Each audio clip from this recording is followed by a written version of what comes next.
కేంద్ర ప్రభుత్వం దేశంలో ఎస్సీ, ఎస్టీ, బీసీ రిజర్వేషన్లను ఎత్తివేయాలని కుట్ర చేస్తుందని ఆరోపించారు MP R Krishnaiah. Lateral entry పద్ధతి ద్వారా ప్రభుత్వ ఉద్యోగాలు భర్తీ చేయాలని కేంద్ర కేబినెట్ నిర్ణయం తీసుకోవడం దుర్మార్గమన్నారు. ఈ చర్యల వల్ల ఐఏఎస్, ఐపీఎస్ పోస్టులను ప్రైవేటైజేషన్ చేయడమే అవుతుందని అన్నారు. హైదరాబాద్ కాచిగూడలో జాతీయ బీసీ సంక్షేమ సంఘం ఆధ్వర్యంలో నిర్వహించిన సమావేశానికి ముఖ్య అతిథిగా హాజరయ్యారు. రిజర్వేషన్ల వివాదానికి తెరదించాలంటే ప్రధాని స్పష్టమైన ప్రకటన చేయాలని కోరారు.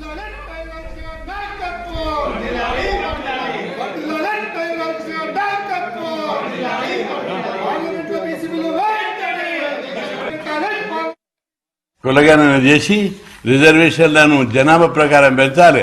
లోకల్ బాడీ రిజర్వేషన్లు కూడా రేపు సుప్రీంకోర్టు పదే అడ్డు తగులుతుంది. కేంద్ర ప్రభుత్వం రాజ్యాంగాన్ని సవరించి కులగణన చేసి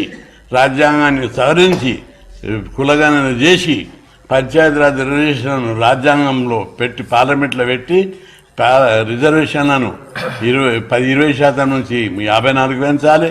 విద్యా ఉద్యోగాల రిజర్వేషన్లు 27% నుంచి 54 పెంచాలి. చట్టసభలో 50% రిజర్వేషన్లు పెట్టాలి.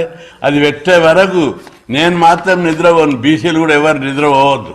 మీరు అందరే బీసీ నాయకులు అనేక త్యాగాలు చేసిరు. మంచి తిండి సుఖపడలేదు, బట్టగట్టి సుఖపడలేదు, ఆస్తులు సంపాదించి చూడబడలేదు. ప్రతి కుల సంఘం, గౌడ సంఘం కానీ, యాదవ సంఘం కానీ, ముదిరాజ్ సంఘం కానీ, ముండూరు కాపు సంఘం, విశ్వబ్రహ్మణ సంఘం నేను చూస్తున్న చాలా రోజుల్లో అందులోపల అన్ని కులాల లోపల బలమైన నాయకులు ఉన్నారు. మంత్రులు, ముఖ్యమంత్రి స్థాయి